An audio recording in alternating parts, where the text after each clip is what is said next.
మనం మాట్లాడేటప్పుడు చాలా జాగ్రత్తగా మాట్లాడాలి. ఎందుకంటే పైన తదాస్తు దేవతలు తదాస్తు అంటే ఇంకా అంతే సంగతి మరి.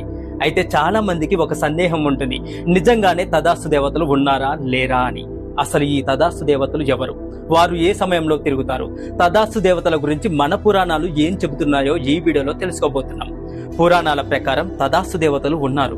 సూర్యదేవుడి భార్య అయిన సంధ్యాదేవి సూర్యదేవుడి వేడిని భరించలేక గుర్రం రూపాన్ని దాల్చి కురుదేశం వెళుతుంది.